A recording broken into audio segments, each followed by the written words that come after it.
The first thing you notice at a funeral isn't the grief. It's the sound, the carefully modulated whispers, the rustle of expensive dark fabrics, the almost silent performative sniffles of people who barely knew my husband, but understood the importance of appearances.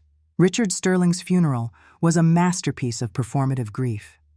He had been a titan in Lake Oswego, a man who built a real estate empire from sheer will and left a legacy carved into the very skyline of the city. They came to honor the monument, not the man. I sat in the front pew, a 78-year-old prop in the play of my own life. The grief was there, of course. It was a cold, smooth stone lodged just below my ribs, a permanent resident in the hollow space Richard had left behind. But it was a private grief, a language no one else in that room could speak. My son, David, sat beside me. He was 50, with his father's ambition, but none of his charm. He squeezed my hand, a gesture meant to look like comfort, but his grip was transactional. His eyes, a pale, restless blue, weren't on the mahogany casket. They were scanning the crowd, cataloging the net worth of every person in the room, a living ledger. On my other side, my granddaughter Chloe held my other hand. Her grip was different. It was warm, real. At 22, Chloe lived a life I barely understood, one of online worlds and streaming platforms she called Twitch, but her sorrow was the only thing in that suffocatingly grand church that felt authentic. Her eyes were red-rimmed, her face pale beneath her dark hair. She wasn't performing, she was just sad. Then there was Amelia, my daughter-in-law, David's wife and business partner. She was a vision in bespoke black silk, her grief as meticulously applied as her makeup. She would touch an arm, murmur a condolence, her face a mask of tragic elegance. I watched her and saw the years of calculation, the relentless climb from a background she never spoke of to this position of unassailable prestige. She wasn't mourning a father-in-law, she was curating an event, protecting the brand, the Sterling brand. After the service, our house felt like a public hall. It was a place I had filled with life for 55 years, and now it was filled with strangers eating catered salmon puffs. Every corner held a memory they were trampling with their polite, meaningless chatter. I saw the way their eyes drifted over the paintings, the furniture, assessing, always assessing. The air was thick with the scent of lilies and hypocrisy. I couldn't breathe. I murmured an excuse to Chloe and slipped away, seeking refuge in the small sunroom at the back of the house. It was my sanctuary, filled with orchids Richard had never noticed and books he'd never read. I left the sliding glass door to the stone patio cracked open, just an inch, needing to feel the cool Oregon air on my skin. That's when I heard their voices. David and Amelia. They were standing just outside, their backs to me, their words sharp and clear in the sudden quiet. They thought they were alone. "The sympathy calls will dry up in a week," David said, his voice stripped of the filial piety he'd been wearing all day. It was the voice he used with contractors and lawyers. Then reality sets in. We can't let her just rattle around in here. I've already done the research. Amelia's voice was crisp, efficient. Willamette Meadows Senior Palace. It's not a home, it's a luxury community. 5-star dining, wellness center, 24-hour concierge nursing. We can frame it as a gift, an upgrade to her quality of life. A cold dread, sharper than my grief, began to snake up my spine. I stood frozen, my hand on the back of a worn armchair. "She'll fight it," David sighed. "She's attached to this place. 55 years, she'll say." He mimicked my voice with a weary impatience that felt like a slap. "Sentiment is a luxury we can't afford," Amelia countered, and the ice in her tone could have frozen the sunroom glass. "David, your father built an empire by being pragmatic, not sentimental. He would see the logic. The market in this zip code is white hot. We list this house by summer. We're looking at a figure that would secure the children's and grandchildren's trust funds for life. Waiting is financial malpractice. The carrying costs alone, the taxes, the landscapers, the pool guy. It's like setting money on fire every month." "I know the numbers, Ames," David snapped, a flicker of irritation in his voice. "But the optics, moving my grieving mother out of her home weeks after Dad dies? The optics are that we are dedicated children, securing our mother's future in a safe, stimulating environment, freeing her from the burden of a large, empty house that is a constant, painful reminder of her loss, Amelia said. The words were perfectly rehearsed. A press release. We control the narrative. We're being responsible. We're honoring Richard's legacy by protecting the assets he built. It wasn't what they were saying. It was how. There was no trace of sorrow in their voices. No concern for me, for my feelings. There was only the predatory thrill of a deal, the exhilarating calculus of profit and loss. They were talking about my life as if it were a line item on a balance sheet. My home was an asset to be liquidated. I was a problem to be managed. In that moment, listening to the two people who were supposed to be my family carve up my future, the cold stone of grief in my chest didn't melt. It began to sharpen. It honed itself into something with edges, something that could be used as a weapon. The quiet war had just begun. The sympathy platters wilted. The lilies drooped in their vases, shedding funereal dust on polished surfaces. The silence that descended on the house in the days after the reception was heavier than the sound had been. It was an accusing silence, amplifying the emptiness. Each creak of the floorboards was a ghost, and then the assault began. Not with a shout, but with a ping, a text from David, a link to a glossy website. Willamette Meadows, where your golden years shine brightest. An hour later, an email from Amelia. Subject: Thinking of you. Attached was a PDF brochure for the same place, filled with photos of smiling, silver-haired seniors playing pickleball and taking watercolor classes. They were treating me like a project, a stubborn file on their desktop that needed to be dragged to the trash. Voicemails started, chipper, professionally compassionate voices from the Willamette Meadows Welcome Committee, no doubt prompted by a call from my son. Just a friendly follow-up call for Mrs. Elizabeth Sterling. We heard you might be interested in our community. It was a siege by 1,000 polite digital cuts. They were trying to make my own home feel like a prison, and this gilded cage they'd chosen, the only escape. I didn't answer. I let the calls go to voicemail. I deleted the texts without opening the links. I was biding my time, letting my cold fury settle and harden. I needed a plan. I felt old, tired, and utterly alone. Then, one afternoon, Chloe appeared at the door. She wasn't holding a brochure. She was holding 2 bags of groceries and a pot of yellow tulips. She didn't offer empty platitudes. She walked in, put the groceries on the counter, and started quietly making tea, her presence a balm in the suffocating quiet. We sat at the kitchen table, the one where she'd done her homework as a child, where David had once spilled an entire bottle of grape juice, a stain I'd never managed to get out. She looked at me, her young face etched with a pain that mirrored my own. "Grandma," she said, her voice low, "I was in the hall the other day, when she came to visit." She didn't need to say more. I just nodded, my throat too tight to speak. "What she said to you?" Chloe shook her head, her eyes flashing with a protective anger that warmed me to my bones. It was monstrous. There's no other word for it. Monstrous. The validation in that single word was like a key turning in a lock. I wasn't crazy. I wasn't being overly sensitive. It was monstrous. I looked at my granddaughter, at her clear, honest eyes, and I saw not just an ally, but a lifeline. A few days later, the real confrontation came. Amelia arrived alone. She breezed in, all forced smiles and the faint, expensive scent of her perfume. She was holding it, the glossy brochure, fanned out in her hand like a winning hand of cards. "Elizabeth, darling," she cooed, sitting opposite me in the living room, a room she'd always claimed was dated.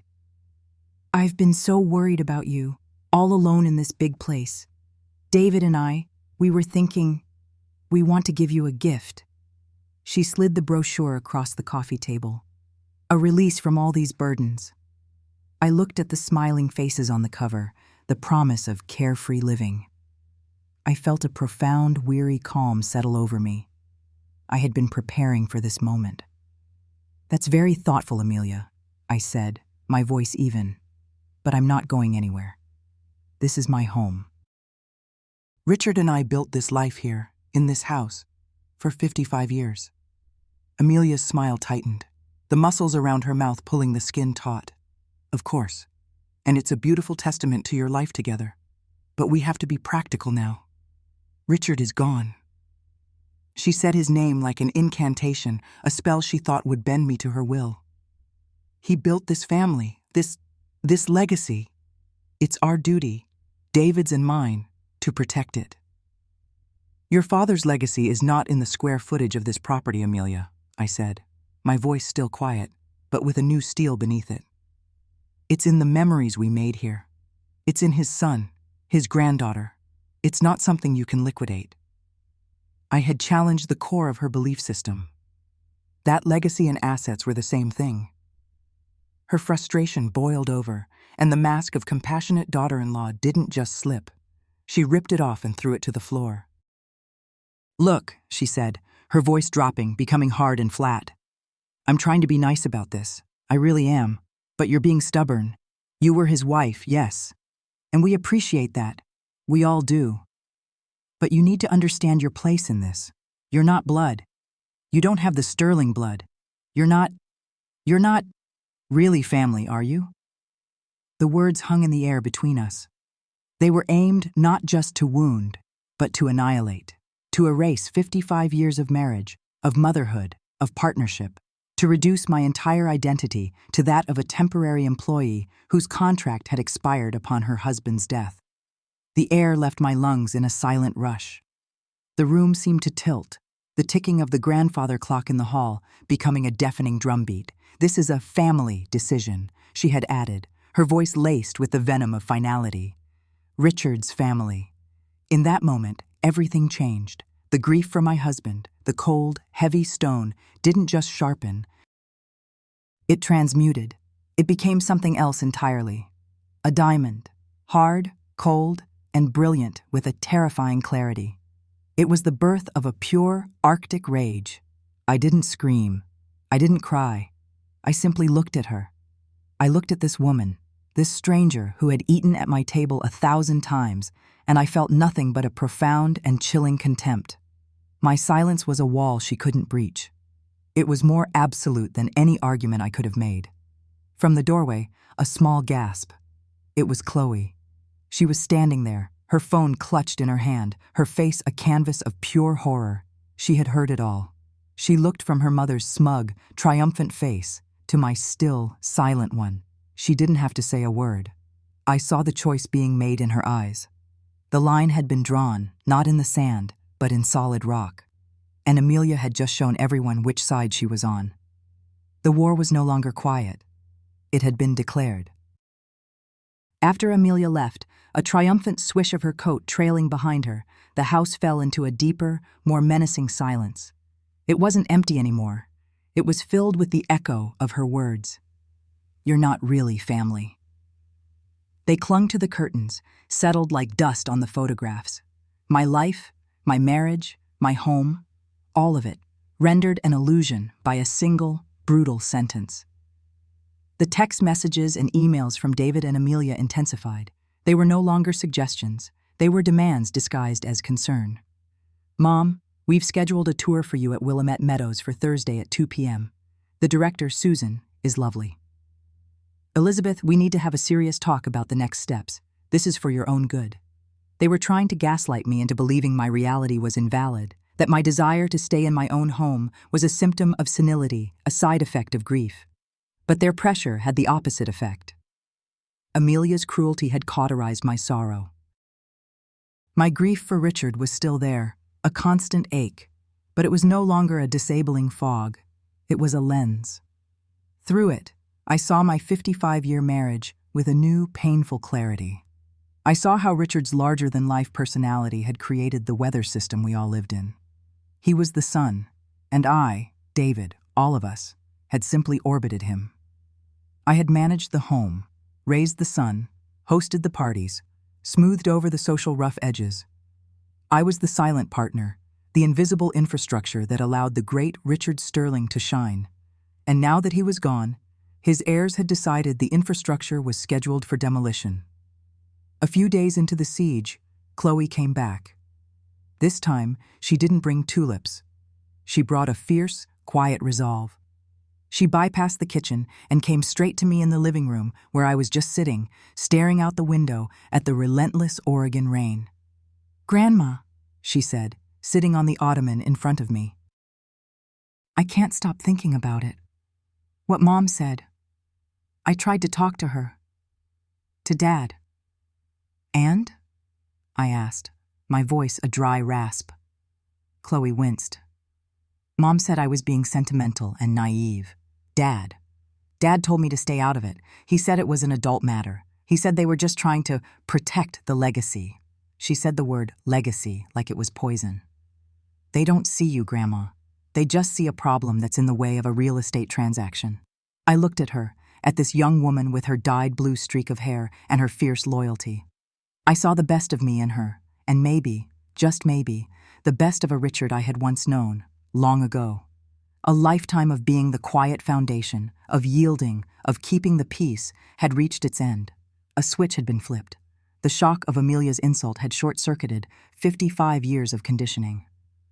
"They've forgotten who I am, Chloe," I said, and my voice was stronger now, clearer. "Your grandfather was the architect of this family, it's true. He designed the whole grand structure. But I was the one who mixed the mortar. I laid the bricks. I was the foundation. You can't sell the foundation without bringing the entire house down on your head." I looked around the room, at the life I had built. I think it's time I reminded them. Chloe's eyes widened. She saw the shift in me, the change in the atmosphere. The grieving widow was gone. Someone else was sitting in her chair. "What are you going to do?" she whispered. "I'm going to fight," I said simply. "But not their way. Not with shouting and threats. I'm going to fight it their way, with strategy, with leverage. And for that, I leaned forward, my gaze locking with hers. I need a weapon. I need a lawyer." Chloe nodded, a slow, determined movement. "I can find one." "Not just any lawyer," I specified, my mind already working, piecing together the battlefield. "Not one of their golf buddies from the Waverly Country Club. Not some old guard patriarch who will pat my hand and tell me to be reasonable.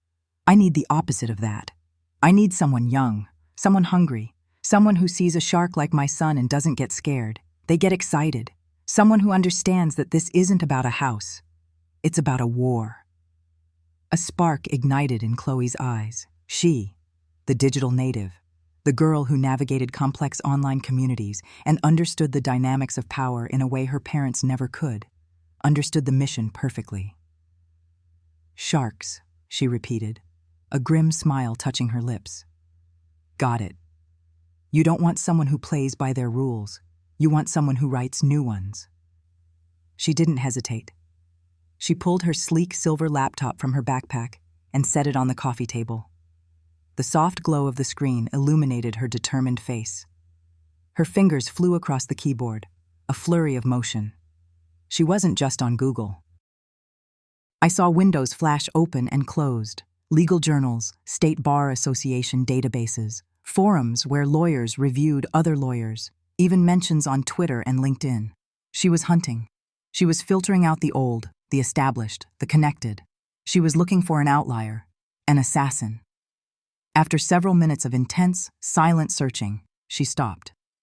"Okay," she breathed. "I think I found her." She turned the laptop towards me. On the screen was the website for a boutique law firm in downtown Portland. It was minimalist, modern, and aggressive. The face looking back at me was a woman in her late 30s, with sharp, intelligent eyes, dark hair pulled back severely, and a gaze that seemed to cut right through the screen. Her name was Sophia Reyes. Chloe read from the screen, her voice filled with a kind of awe. Sophia Reyes, graduated top 5, Stanford Law. Left a partnership track at a major corporate firm in San Francisco to open her own shop. Specializes in contested estates, complex trusts, and elder law. But listen to this. Chloe leaned in closer to the screen, scrolling down. There's an article about her in a Portland business journal. They say her cross-examinations are legendary.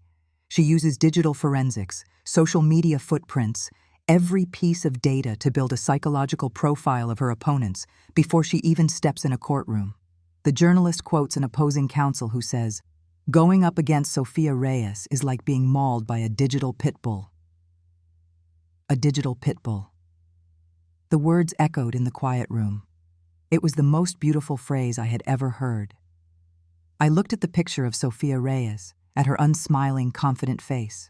I looked at my granddaughter, her face lit by the screen's glow, a warrior ready to engage. A small, dangerous smile, the first genuine smile since Richard died, touched my lips. It wasn't a smile of happiness. It was a smile of a woman who had just been handed a loaded gun. The war had begun, and I had just found my general. Sofia Reyes's office was not an office. It was a command center. Glass walls overlooked the Willamette River, but inside there were no leather-bound books, no mahogany desks, just a slab of polished concrete that served as a workspace, 2 minimalist chairs, and a screen that took up an entire wall, currently displaying a serene, shifting geometric pattern. The air smelled of clean electronics and ozone. Sofia herself was like her office, sharp, efficient, with no wasted space. She was younger than Elizabeth expected, maybe 40, with intelligent dark eyes that missed nothing. She wore a simple black dress, her hair pulled back so tightly it seemed to accentuate the intensity of her focus. She hadn't offered coffee or platitudes. She had listened, her fingers steepled, as Elizabeth, with Chloe's quiet encouragement, laid out the story of the funeral, of Amelia's cruel words, of the phone calls that felt like a siege. When Elizabeth finished, the silence in the room was absolute. Sofia didn't offer sympathy. She offered clarity. "They are executing a corporate takeover," she said, her voice calm and even. "Your family, your home, your life. It's a hostile acquisition, and you are the asset they're trying to liquidate." The bluntness was shocking, but it was also a relief. This woman understood. She wasn't seeing a grieving, fragile old woman. She was seeing a target. "They want the house," Elizabeth said, her own voice feeling thin in the sterile room. "The house is the symbol, but it's not the goal," Sofia corrected. "The goal is control. The house is just the first step. Let me tell you what comes next, Elizabeth. I've seen this play out a dozen times. They will file for conservatorship." Chloe, sitting beside Elizabeth, let out a small, sharp breath. Sofia's eyes flicked to her, then back to Elizabeth.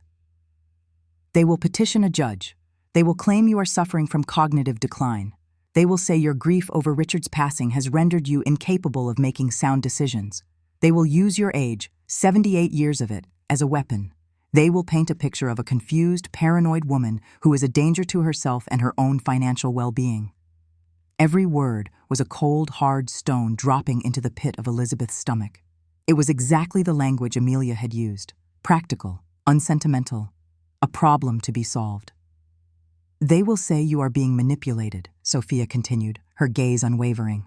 "By your impressionable granddaughter," she nodded slightly at Chloe, "and by a predatory new lawyer who is trying to drain your estate." She gave a thin, humorless smile. "That's me." "The narrative is predictable because it's effective." "But it's not true," Chloe protested, her voice tight with anger. She's my grandmother. She's perfectly fine." "Truth is a luxury in these proceedings," Sofia said, leaning forward. Her focus was entirely on Elizabeth now. "The court doesn't know you. They will see a son and daughter-in-law, pillars of the community, expressing deep concern for their beloved matriarch. And they will see you, a grieving widow. It's an easy picture to believe. Our job is to burn that picture to the ground before they've even had a chance to frame it."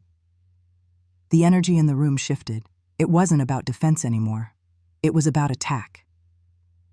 "What do we do?" Elizabeth asked. The words came out stronger than she expected. "First," Sofia said, tapping a finger on the concrete desk. "Tomorrow morning, 8 a.m., you have an appointment with Dr. Lena Hansen. She is the top geriatric neurologist in the state. She's my expert. She will conduct a full, independent cognitive and physical evaluation. We get ahead of their claims. We build our fortress on a foundation of objective, medical fact. When they come to the court with whispers and anecdotes, we will meet them with a 40-page neurological report." She swiveled her chair slightly. "Second, from this moment on, you document everything. Every phone call, every text message, every unannounced visit. You don't need to record them illegally, not yet. Just a log. Time, date, who said what. If Amelia sends you a link to a nursing home brochure, you save it. If David calls and asks if you've remembered to take your medication, you write it down. We are building a file on their harassment. We will show a pattern of psychological pressure, coercion. Elizabeth nodded, a cold resolve hardening inside her. She could do that. It felt like something she could control. Third, Sophia said, her voice dropping slightly. We gut the engine of their entire plan. Your will. We draft a new one, immediately. And we create a living trust. An ironclad, revocable trust that you, and you alone, control. David and Amelia are written out, not in a fit of anger, but in cold, precise, legal language. The trust will be managed by you as the primary trustee. We will name Chloe as the secondary trustee to take over only in the event of your medically certified incapacitation, as determined by a panel of 3 independent physicians. She let that sink in. We lock them out. We make it legally and financially impossible for them to touch a single dollar. Their motive for the conservatorship, the money, vanishes. Elizabeth felt a wave of dizziness, writing her son out of her life. It was a final, terrible act, a Rubicon she never thought she'd have to cross. But what choice did she have? They had declared war. Sophia was just handing her the weapons. Yes, Elizabeth said, her voice a whisper. All right. Sophia's expression softened for the first time. It wasn't pity, it was understanding. This is hard, Elizabeth.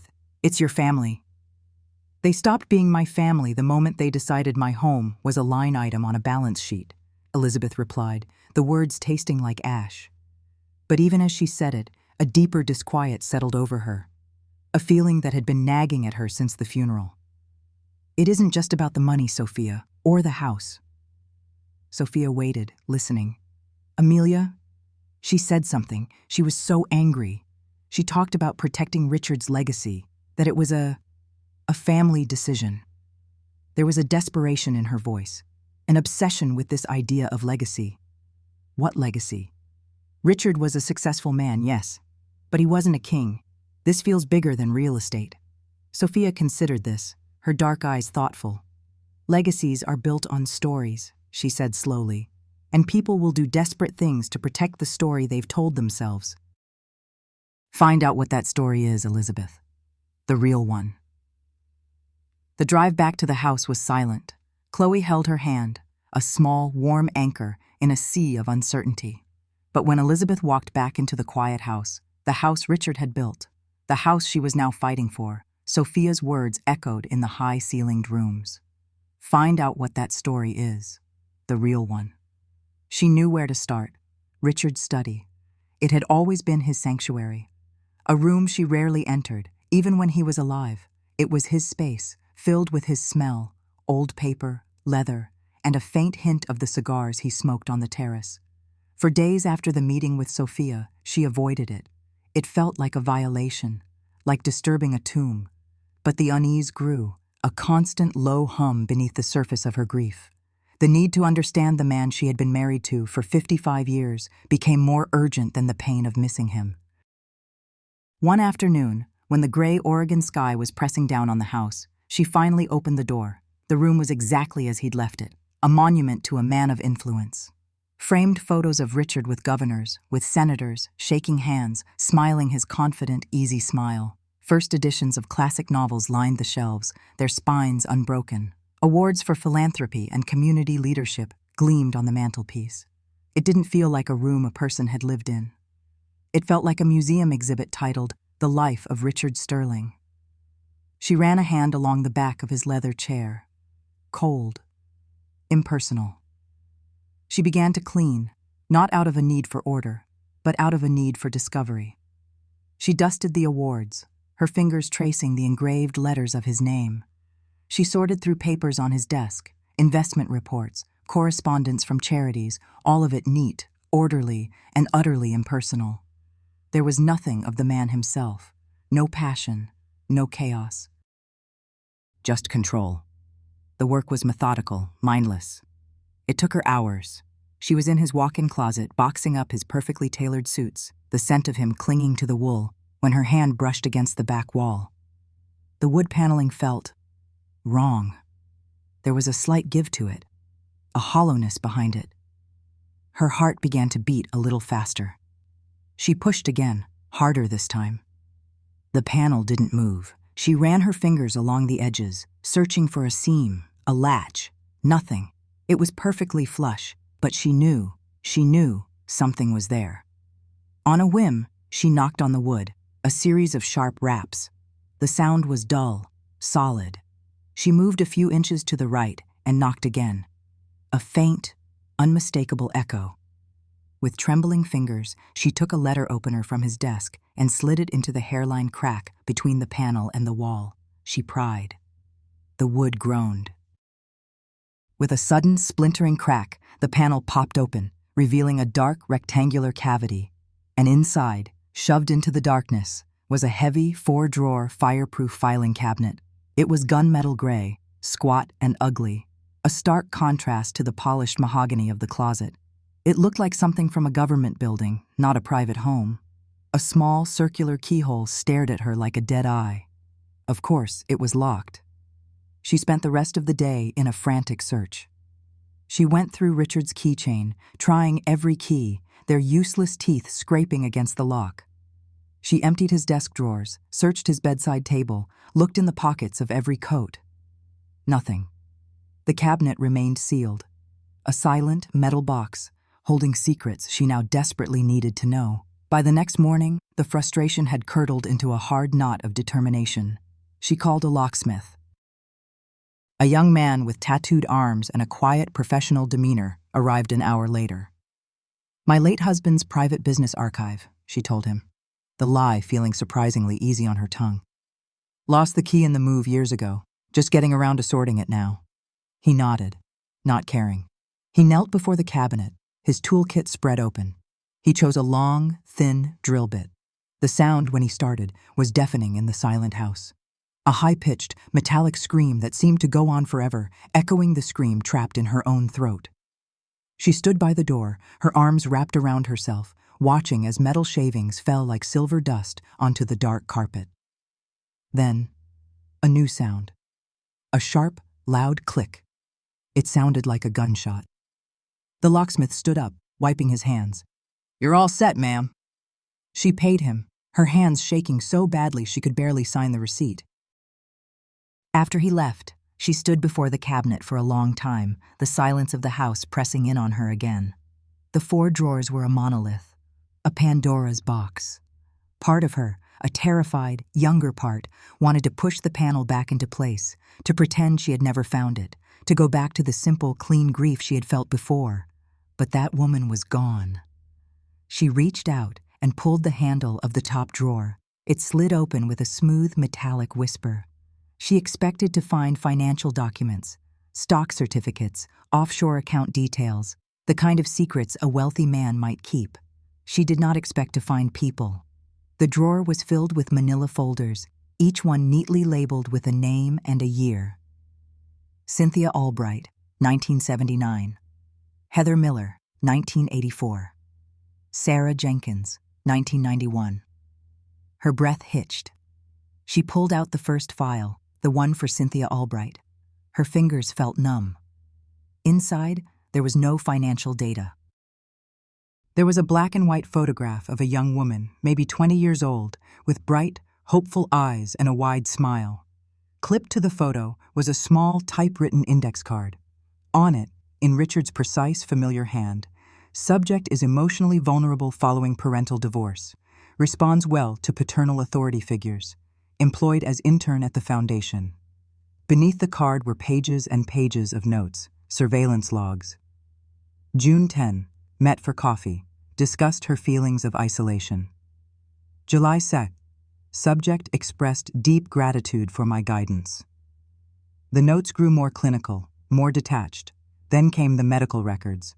A diagnosis of anxiety, prescriptions for tranquilizers, a referral to a psychiatrist, a doctor whose name Elizabeth recognized from Richard's charity board.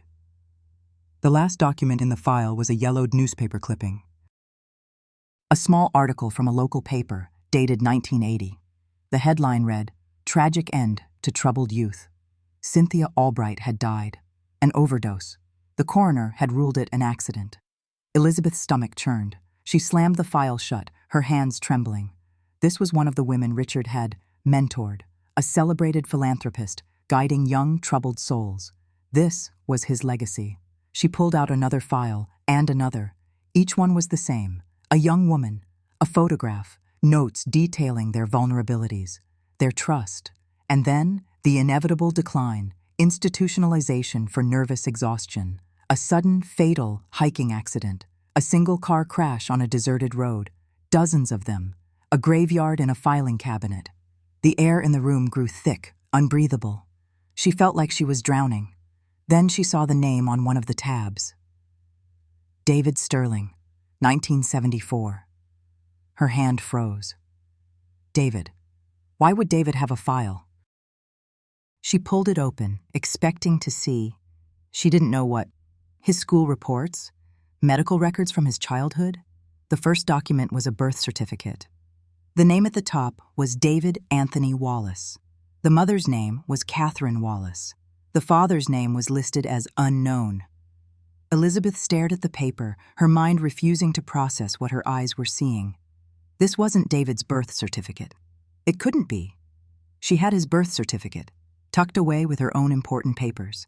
She dug deeper into the file. Behind the certificate were official adoption papers, signed by Richard Sterling a year after the boy's birth. And behind that, another file, a thin one. Catherine Wallace, 1973. She opened it. The same pattern, a photograph of a young woman with dark, haunted eyes, notes on her vulnerability, her unstable home life. And a newspaper clipping from 1975. Local hiker dies in tragic fall at Multnomah Falls. The pieces clicked into place with the force of a physical blow. David was not her son. He was not the child of a distant cousin who had died in a car crash. The story Richard had told her, his eyes filled with sorrow. He was the son of a woman from these files. A woman Richard had targeted, documented, and who was now dead. He had brought this child, this relic of his crime, into their home. He had presented him to her as their son, and she had loved him. She had raised him. For 50 years, the greatest joy of her life, her love for her son, was a lie, a carefully constructed lie built on the foundation of a dead woman's life. The room began to spin. She grabbed the edge of the desk to steady herself, a low animal sound escaping her throat. She had to stop. She had to close the drawer and call Sophia and let the lawyer handle it. But she couldn't. She had to know how deep the rot went. Her hands, moving on their own now, numb and clumsy, dug back into the drawer. They pulled out another file, this one thicker than the others. Project Dynasty. It wasn't a person's name. It was a plan. Shaking, she opened it. The top page was a mission statement, typed in Richard's cold academic prose. Objective: to create a controlled lineage, a legacy built from curated subjects, ensuring the continuation of specific psychological and social traits, an experiment in generational architecture. Her mind recoiled from the words. Generational architecture. It was the language of a monster. She forced herself to read on. She found another file, tucked inside the larger one. A file on a young woman institutionalized in 1995 for hysteria and acute paranoia. Elizabeth stared at the photo inside. She knew that face. It was a younger, more fragile version of a face she'd seen in old photo albums. The woman who stood beside a teenage Amelia at her high school graduation, Amelia's mother. A wave of nausea washed over her. She flipped through the pages. The same horrifying story. Vulnerability, mentorship, a mental breakdown, and then a note. Subject's daughter, Amelia, shows promising traits of ambition and social acuity. Monitor for future integration. The final piece was in a separate folder. It was a detailed plan, written in 2005. A plan for how Richard would accidentally introduce his son, David, a rising star in real estate, to a brilliant young marketing associate named Amelia. He had orchestrated their first meeting at a charity gala. He had funded their first business venture. He had guided their courtship, their engagement, their marriage. He hadn't just adopted the child of one of his victims. He had found the child of another and had married them to each other. He had brought them together, molding them, shaping them, creating his perfect dynasty from the ashes of the lives he had systematically destroyed. Her son, her daughter-in-law, her entire family. It was all a grotesque, 50-year-long social experiment, conducted by the man she had loved, the man she had slept beside every night, a sociopath masquerading as her husband. The strength went out of her legs. The world tilted, the floor rushing up to meet her. She collapsed, a heap of aging limbs and shattered certainties, the files scattering around her on the floor like dead leaves. The photos of the smiling, doomed young women stared up at the ceiling. Her love was a lie. Her life was a cage she had never seen. The walls of the study, of the house, of her entire existence, closed in, and a guilt so profound it felt like suffocation crushed the air from her lungs. How did I not see? How did I live beside him and not know? The sound of the doorbell was a piercing, brutal intrusion. It cut through the roaring in her ears. Once, twice, then a third, insistent ring. She didn't know how long she had been on the floor. An hour? 2? The light outside the window had faded to a bruised purple. Slowly, painfully, she pulled herself up, using the desk for support. Her body ached, but it was nothing compared to the howling void that had opened up inside her. She smoothed her clothes, wiped her eyes with the back of her hand, and walked on unsteady legs through the silent house to the front door. A man in a bland suit stood on her porch. He held a large manila envelope. He looked past her, his face impassive. "Elizabeth Sterling?" he asked, his voice flat. "Yes." "You've been served." He thrust the envelope into her hands and turned, walking back to his car without another word. She stood in the doorway, the cool evening air on her face, and tore it open. The words leaped off the page, cold and clinical. Emergency petition for conservatorship. Sophia's prediction, made just days ago, was now a reality in her hands. She scanned the pages, her heart pounding a sick, heavy rhythm against her ribs. It was all there. A sworn statement from a Dr. Alastair Finch, a man she'd met once at a fundraiser, a friend of David's, testifying to her clear and alarming cognitive decline and bouts of paranoia. There were snippets of text messages stripped of all context, a message to Chloe. "Can't find my keys again, I think I'm losing my mind," was presented as evidence of dementia. A message to a friend canceling lunch because she wasn't feeling well was twisted into proof of social withdrawal and depression.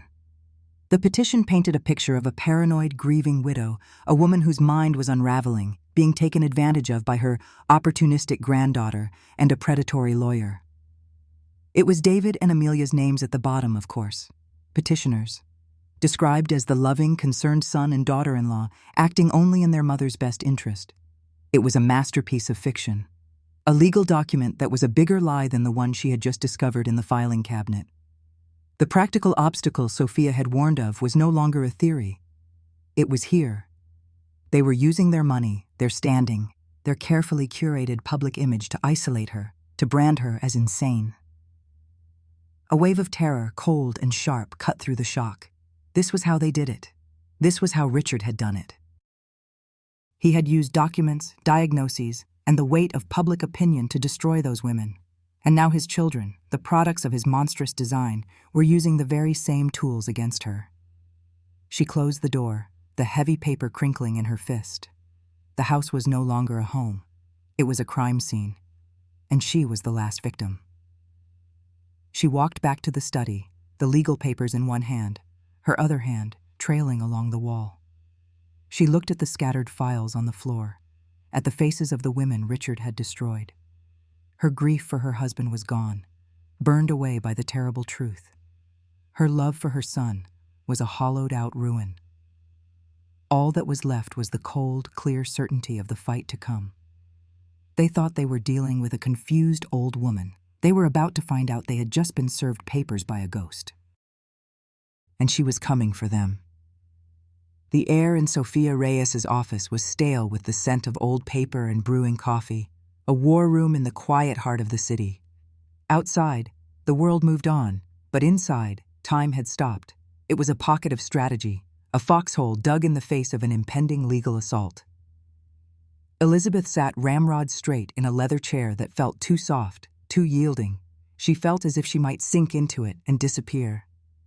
Opposite her, Sophia, sharp and alert, leaned forward, her hands steepled on a desk, clear of everything but a single, ominous-looking folder.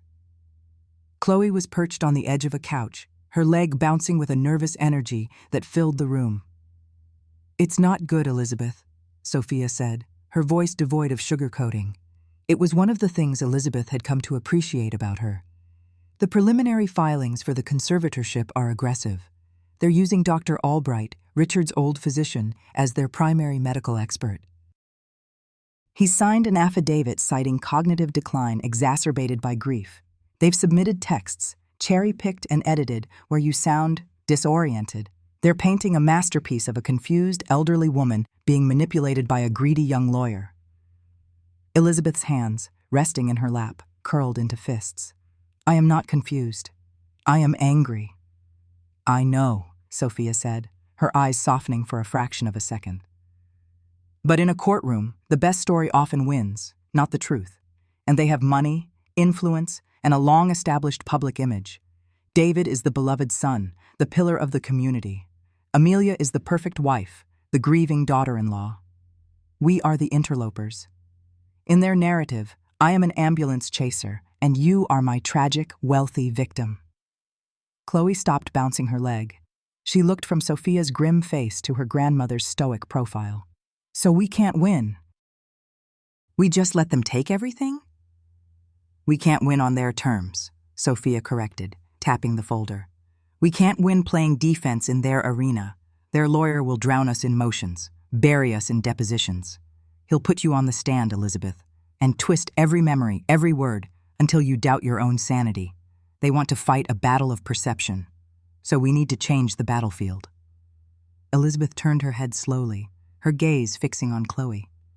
The girl had a fire in her, a quickness that came from a world Elizabeth didn't fully understand, a world of screens and streams and instant communication. "What do you mean, change the battlefield?" Chloe leaned forward, her eyes bright with a sudden, dangerous idea. "On Twitch, when someone is trying to troll you, to drag you into a fight you can't win, you don't engage, you don't play their game, you create your own content. You change the narrative so completely that their attacks look ridiculous." She paused, the idea taking shape in her mind. "They're obsessed with their image, right? With Dad's legacy?" Sophia nodded slowly. "It's their entire identity." "So, we give them a bigger stage," Chloe said, her voice dropping, becoming conspiratorial. "A much bigger one. We propose a project. A legacy project. I'll pitch it to them. I'll use my Twitch experience, talk about production value, about creating a permanent record, a beautifully produced, multi-part interview series to honor Richard's memory, to tell the family's story for future generations, for their children." Elizabeth felt a chill crawl up her spine. It was audacious. It was deceitful. It was perfect. Sophia's lips curved into a slow, predatory smile. "A Trojan horse." "Exactly," Chloe confirmed. "They'll be so flattered, so blinded by the PR opportunity, they won't see the cameras are pointed the wrong way. They'll think they're cementing their legacy, but they'll be giving us the rope to hang them with." The phone call was surprisingly easy.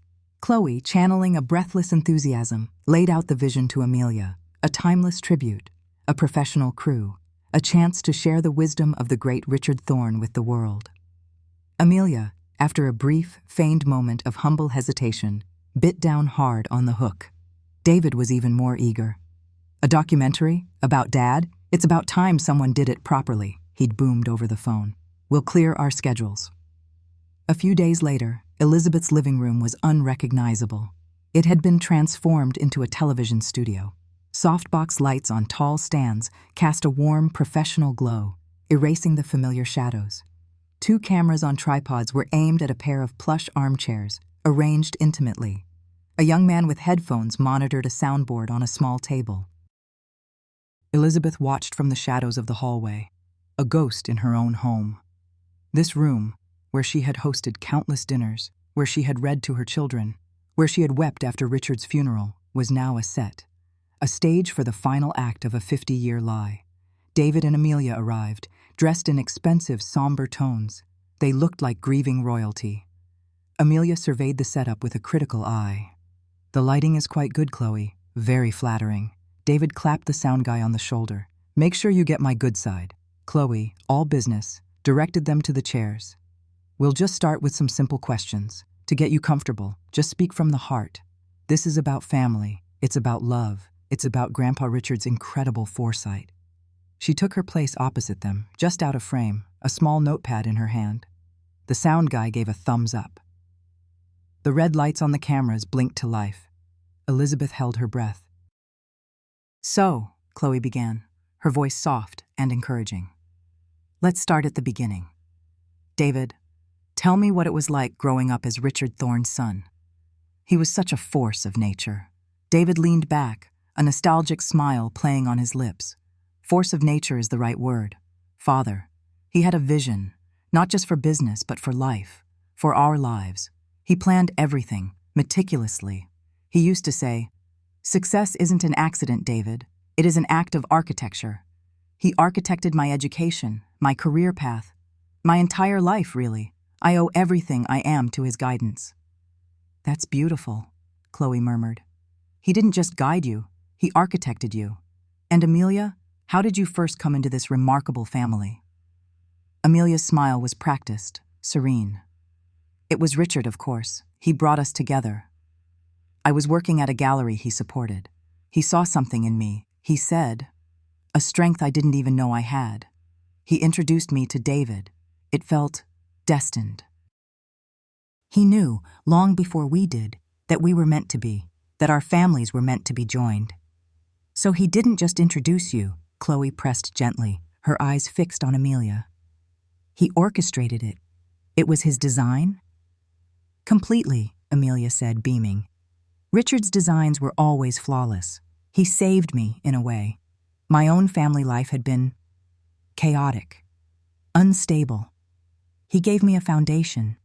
He gave David and me a blueprint for a perfect life, and we have followed it ever since. He knew what was best for us, always." Elizabeth watched from the darkness. Her heart was a block of ice in her chest. They weren't just lying. They believed it. They had polished this fiction for so long it had become their truth. They spoke of control as if it were care, of manipulation as if it were love.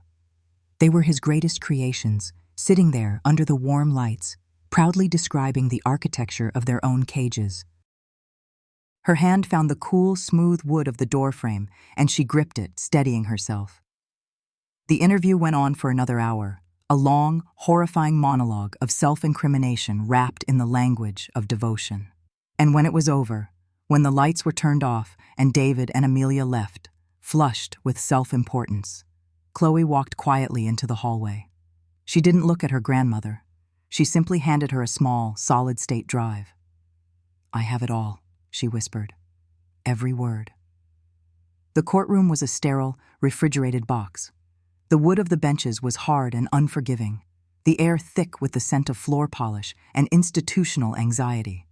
Everything was beige or brown, designed to drain the color from emotion, to render human drama into dry legal proceeding. David and Amelia's lawyer, a man named Marcus Thorne, whose suit was as sharp as his smile, moved with the easy confidence of a shark in its own tank. He addressed the judge, a woman with a weary, impatient face, as if they were old friends discussing a regrettable but necessary chore. "Your Honor," Thorne began, his voice a smooth, resonant baritone, "we are here today for a deeply painful reason. We are here because David and Amelia Thorne love their mother. They love her so much that they can no longer stand by and watch her endanger herself. Since the passing of her beloved husband, Richard, a titan of this community, Mrs. Elizabeth Thorne has, understandably, been lost in a fog of grief. A grief, we will show, that has led to profound cognitive confusion, paranoia, and erratic decision-making that jeopardizes not only her own well-being, but the 55-year legacy her husband worked so hard to build." He gestured towards Elizabeth, a flick of his hand that was both sympathetic and dismissive. Elizabeth sat beside Sophia, her back straight, her hands folded over her purse. She refused to shrink under his gaze. She would not be the tragic, confused old woman he was creating. David was the first to take the stand. He was a master performer. His face was a mask of pained sincerity, his eyes glistening with unshed tears. He spoke of his mother's recent behavior in a choked voice. She's not the woman who raised me," he said, his voice cracking on cue. "She's locked herself away. She talks about conspiracies. She hired this lawyer," he shot a look at Sophia, "who seems to have convinced her that we, her own children, are her enemies. A few weeks ago, I found out she was trying to sell the house, the family home, the place Dad built for us. It was like a knife in my heart. She needs help, Your Honor. She needs protection, from herself and from those who would take advantage of her vulnerable state." Thorne's questioning was gentle, leading. "And this is not about money for you, is it, Mr. Thorne?" "Money?" David looked offended. "My God, no. This is about my mother's safety, her dignity. I would give up every penny to have my real mom back." It was a sickeningly brilliant performance.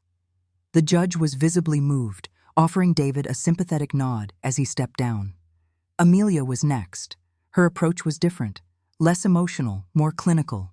She was the picture of concerned, rational competence. She spoke of Elizabeth's fixations. "She became obsessed with Richard's old office," Amelia said, her voice cool and steady. "She locked the door, wouldn't let anyone in. We heard strange noises, banging. She hired a locksmith. It was erratic, frightening. She claimed she was organizing his papers, but it felt like a descent into something dark. She wouldn't eat. She wouldn't speak to us for days. She looks at us, her own family, as if we're strangers. As her daughter-in-law, and as someone who loved Richard dearly, I believe he would want us to step in, to protect the woman he adored."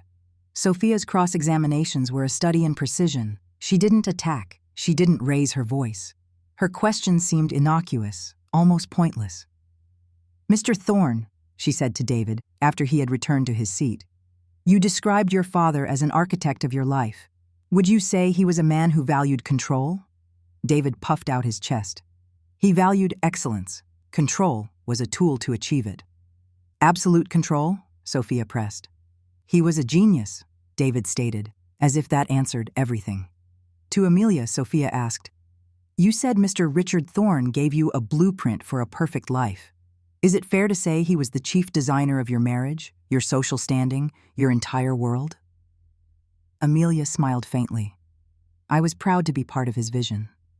Thorne objected occasionally, calling the questions irrelevant, but the judge, seeming to believe they were harmless, allowed them. Sophia made no headway. She couldn't shake their stories. She couldn't pierce the armor of their performances. To everyone in the room, it looked hopeless. The judge's expression grew more sympathetic towards the grieving children, more weary and impatient with the silent old woman and her quiet, ineffective lawyer.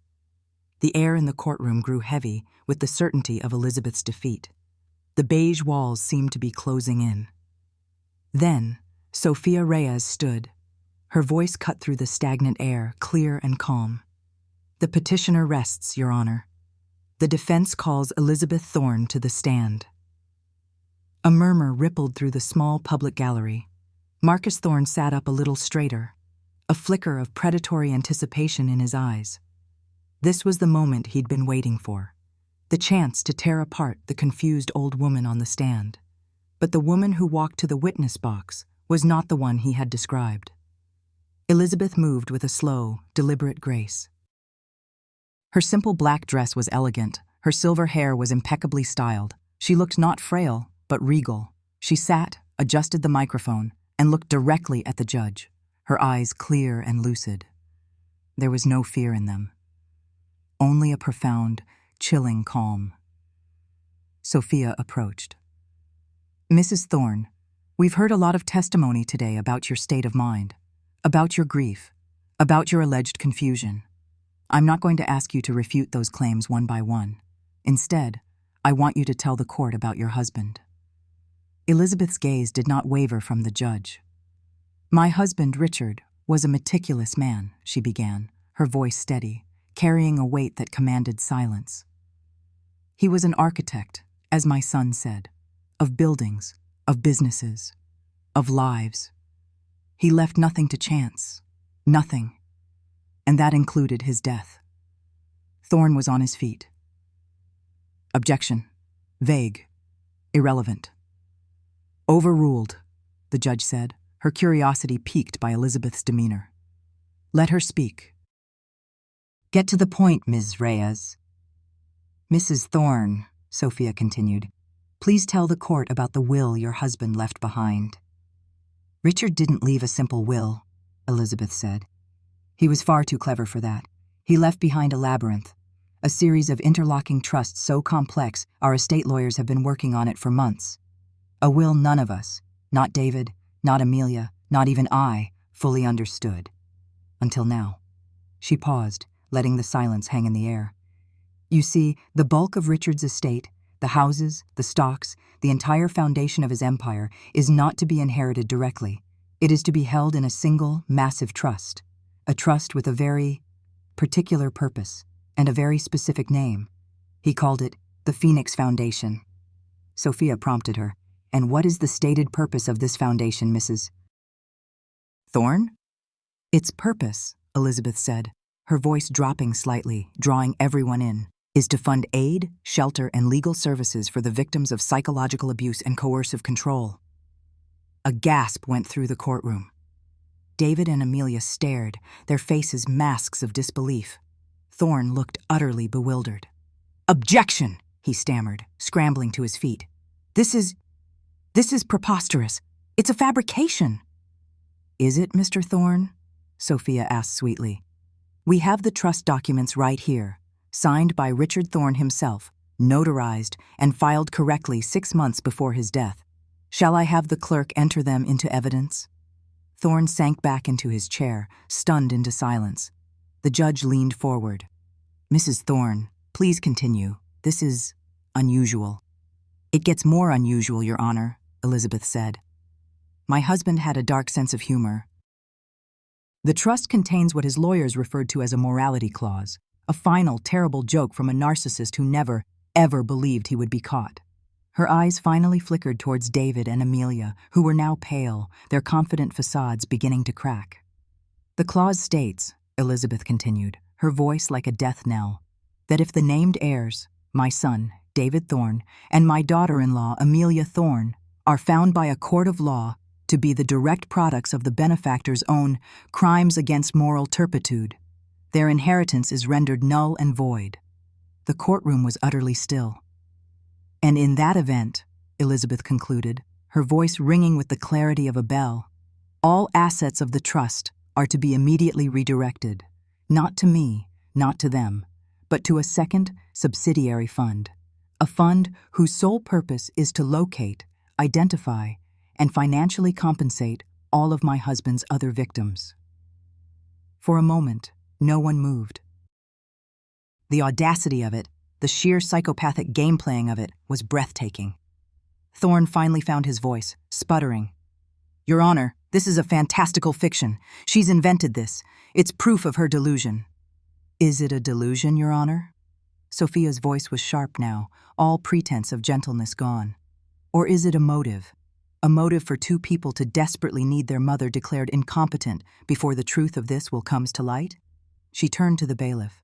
Your Honor, with the court's permission, I would like to play a short video from a project my client's granddaughter, Chloe, has been working on, a legacy project to honor Richard Thorne. Before Thorne could form another objection, the large screens on the courtroom walls, previously dark, flickered to life. The image was warm, professionally lit. It was David, leaning back in the armchair in his mother's living room, looking proud. Father, he had a vision. His voice echoed in the silent courtroom. He planned everything, meticulously. He architected my entire life. The scene cut to Amelia, her face serene. It was Richard, of course. He brought us together. It was his design. He gave David and me a blueprint for a perfect life, and we have followed it ever since. Cut back to David. Success isn't an accident. It is an act of architecture. The video went dark. The silence that followed was deafening. David and Amelia were frozen, their own proud words now sounding like confessions. Their faces were ashen. Sophia walked to her table and lifted a heavy banker's box, placing it on the witness stand next to Elizabeth. The thud echoed in the room. "And finally, Your Honor," Sophia said, her voice cold as steel. "We've heard testimony about my client's erratic behavior, her fixation on her husband's office. Her paranoia. The defense would like to submit into evidence the reason for that fixation." She opened the box, revealing dozens of meticulously organized manila folders. "These are not the ramblings of a grieving widow. These are the meticulous records of a predator. These are Richard Thorne's blueprints. These, Your Honor, are his crimes against moral turpitude." David and Amelia stared at the box, at the files, their carefully constructed identities shattering in real time on their faces. The video had been a shock, but this was an annihilation. Their story, the one of benevolent guidance and wise patriarchy, was being systematically dismantled and exposed as a grotesque lie. As the judge stared, speechless, at the box of files, Sophia Reyes delivered the final blow. Her voice was quiet, but it carried the force of an executioner's axe. "Your Honor," she said. Her eyes locked on the judge, but her words aimed like poison darts at David and Amelia. "These are not just files. These are not just names on paper. These are people, real women whose lives were systematically dismantled by the man they call father and benefactor." She took a step closer to the bench, her presence filling the room. "My firm has not been idle these past few weeks. While Mr. and Mrs. Thorne were busy fabricating evidence of their mother's incompetence, we were busy finding the subjects of Richard's archives. We have located 3 women who were counseled by Richard Thorne before suffering mysterious accidents. We have found 2 others who were financially ruined after rejecting his guidance. We have discovered a pattern, a methodology of destruction, all detailed in his own handwriting in those files." She let that hang in the air for a moment, the horror of it sinking in. David looked like he was going to be sick. Amelia was trembling, her hands gripping the arms of her chair, her knuckles white. Then Sophia turned her head, her gaze falling upon Amelia with a dreadful, piercing pity. "We even located the woman Richard had institutionalized," Sophia said, her voice dropping to a near whisper that was somehow louder than a shout. "The young, vulnerable woman he had committed to a psychiatric hospital 25 years ago, so he could take her child. The woman who is your biological mother, Amelia." A sound escaped Amelia's throat, a choked, strangled scream of pure, animalistic horror. It was the sound of a life breaking in two. Sophia's final words were delivered with surgical precision. "She is alive, she is well, and she is waiting right outside this courtroom." Amelia's scream became a raw, unending sob. She collapsed in on herself, her perfect posture, her serene mask, dissolving into a puddle of raw, unvarnished agony. David was frozen, his face a canvas of utter devastation, his eyes wide and unseeing, as if he was staring into the abyss that had just opened up beneath his feet. The entire world he had known, the very foundation of his identity, had been a lie constructed by a monster. The judge, her face pale with shock, banged her gavel repeatedly. "Recess. This court is in recess. Clear the courtroom." Chaos erupted, but over the sound of the gavel, the sobbing, and the frantic whispers, another sound began to intrude. It was faint at first, a distant, familiar cry. Then it grew louder, clearer, cutting through the thick afternoon air. The high-low wail of approaching police sirens. Sophia had not waited for the verdict. She had already sent copies of the files detailing Richard's potential criminal actions, fraud, coercion, kidnapping, to the state police an hour ago. The legal battle for the conservatorship was over. The human one had just begun. And outside the courtroom walls, the real world, with its real consequences, was finally closing in. The gavel fell. The sound wasn't a crack of thunder, but a flat, dull thud, like a heavy book dropped on a dusty floor. It was the sound of an ending. Judge Albright looked out, not at David or Amelia, but directly at me, her expression unreadable, but for a flicker of something. Respect, perhaps. The petition for conservatorship is dismissed, with prejudice. The words hung in the air, clean and absolute. Dismissed, with prejudice. Meaning it was over. Done. Never to be revisited. Amelia made a sound, a strangled gasp, like someone who'd just been punched in the stomach. David didn't move. He just stared at the polished wood of the plaintiff's table, his face a slack, empty mask. Chaos erupted. Not shouting, but a frantic electric hum. Lawyers whispered urgently into their phones. The court reporter began packing her equipment with brisk final movements. Sophia placed a firm, grounding hand on my arm. Her touch was the only thing that felt real.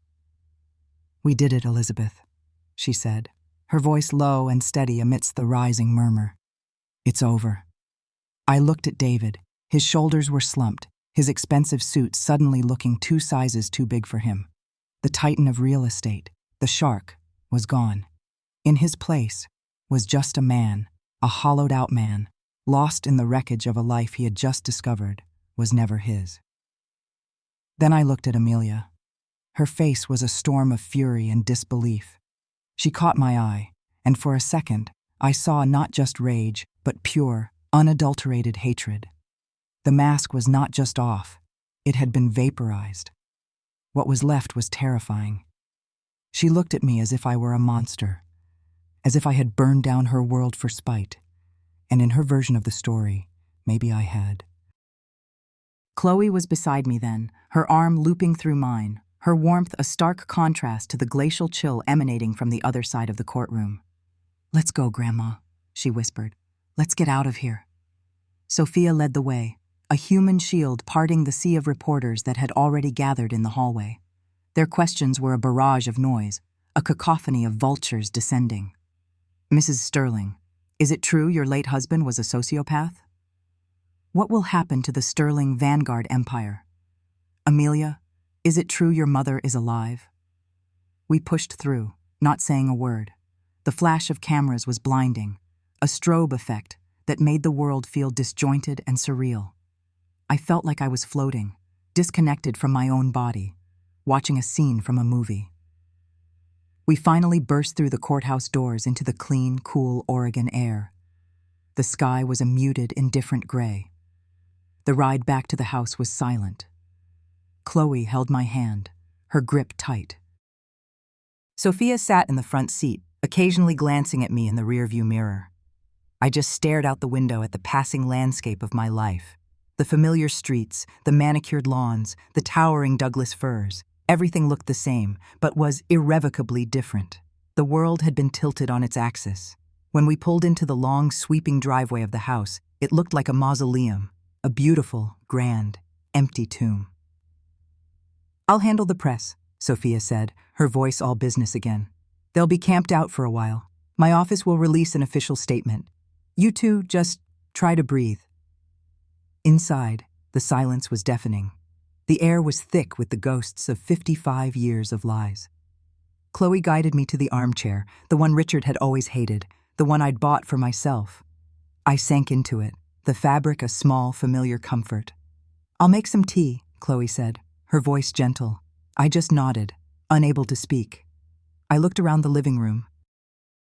The grand piano, the portrait of Richard over the mantelpiece, his painted eyes seeming to mock me. Every object was a monument to a fiction. My life's work, my grand, unwitting collaboration with a monster. The story didn't just break, it detonated. Chloe, in her quiet, efficient way, became my window to the world I had just shattered. She would sit with me, her phone in hand, and read the headlines, her voice soft but unsparing. "The House of Sterling, a legacy of lies." "That's the New York Times," she said one morning, a few days after the hearing. "Tech heiress and pitbull lawyer expose 50-year conspiracy. They're talking about you and Sophia. The Guardian in the UK is calling it a Gothic American tragedy." She scrolled through her screen. The online reaction is insane. #JusticeForElizabeth was trending #1 on Twitter for 2 days. My Twitch followers, they're calling themselves the Granny Guard. They're flooding every negative comment section with support. They're fact-checking reporters in real time. You have an army, Grandma, a digital one. An army. I felt no triumph, just a profound, bone-deep weariness. The calls started trickling in. Not from friends. Most of them were either siding with David and Amelia or too stunned to speak, but from lawyers, business associates, the architects of the Sterling Vanguard empire, now seeing the foundation crumble. Sophia took most of them. One afternoon, she called me. Elizabeth, I thought you should know. Vanguard Properties filed for Chapter 11 bankruptcy this morning. Their primary investors pulled out. The brand is toxic. It's over.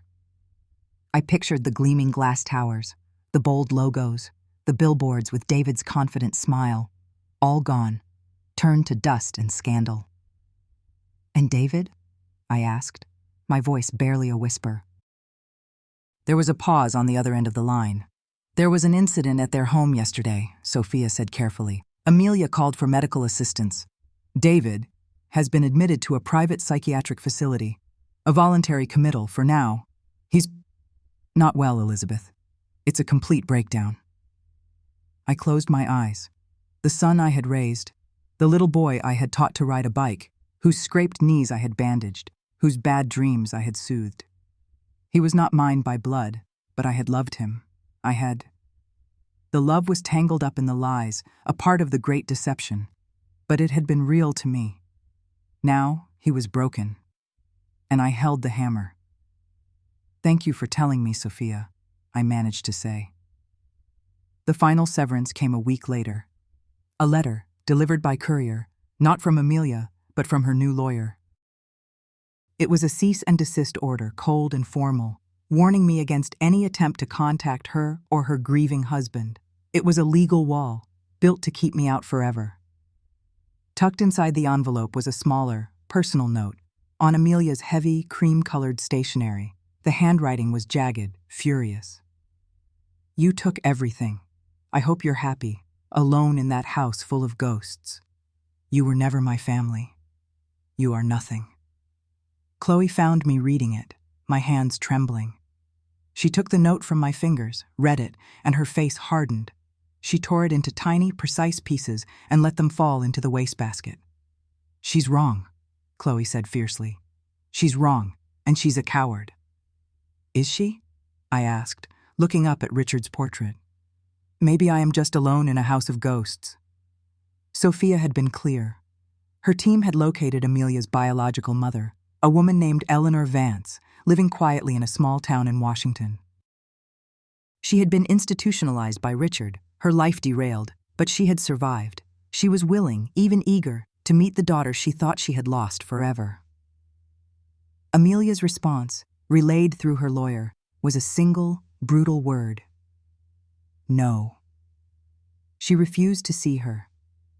She chose to cling to the fiction, to the ashes of the dynasty Richard had built, rather than face the woman who was her real beginning.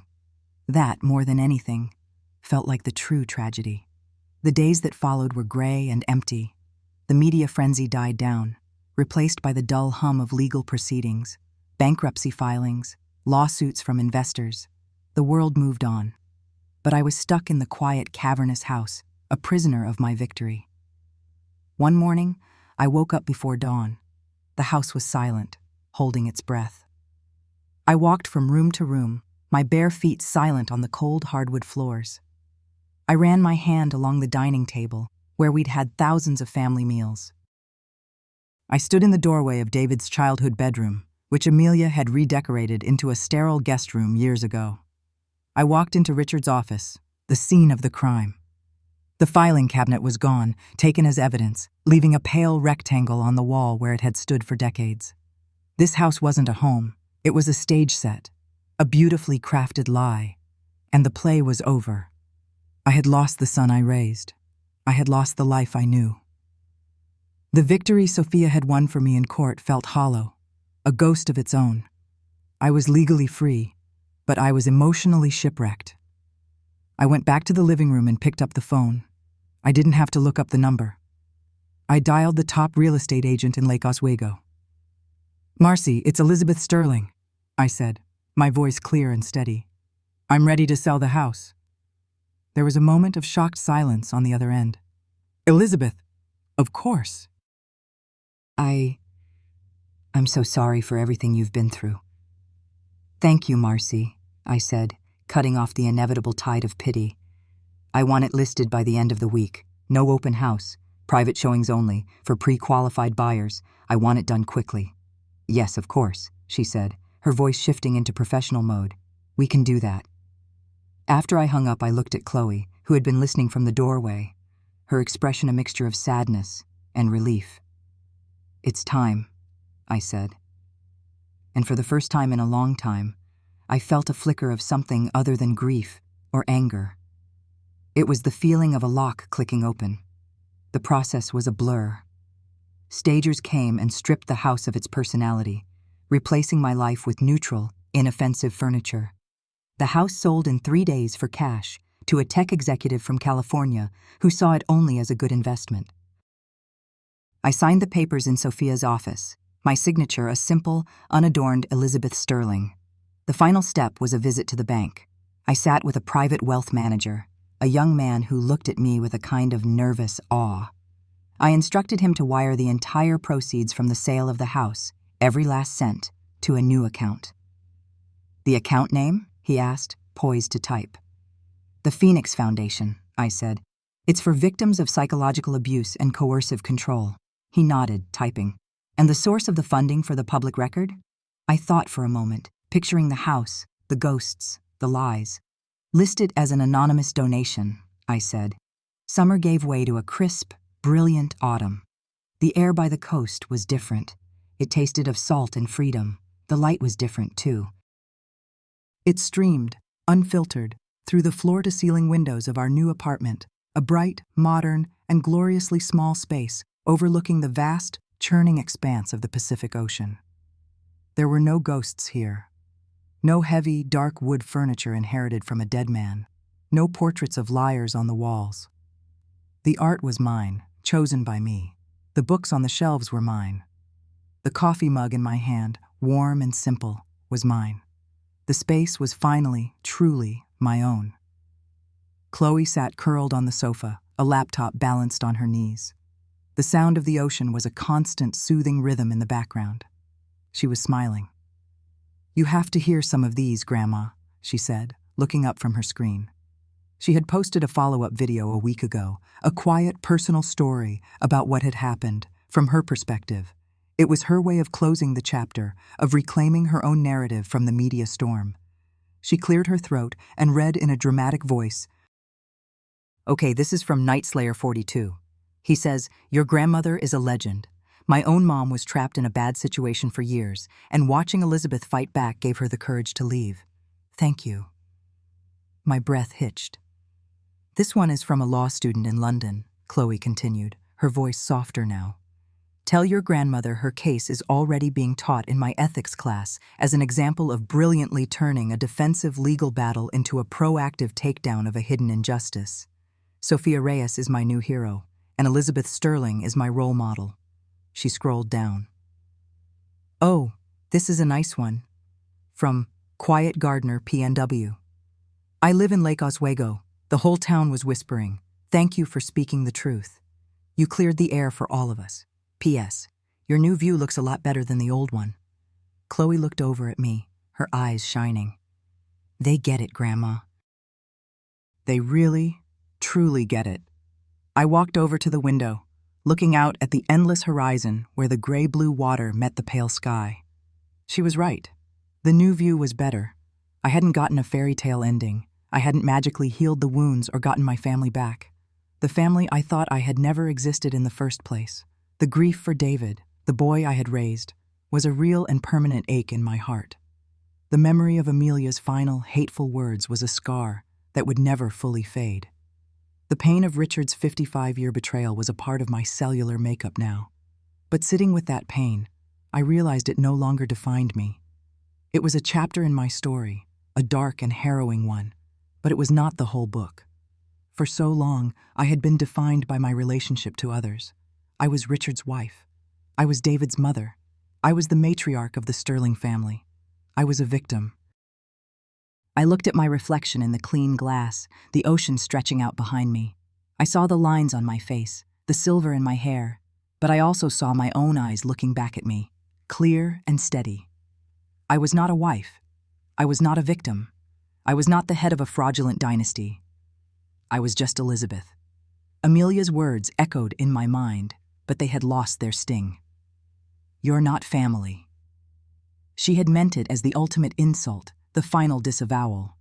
But standing here, in this new life, I understood she was right, just not in the way she intended. My family, the one she clung to, was a fiction, a house of cards built by a psychopath.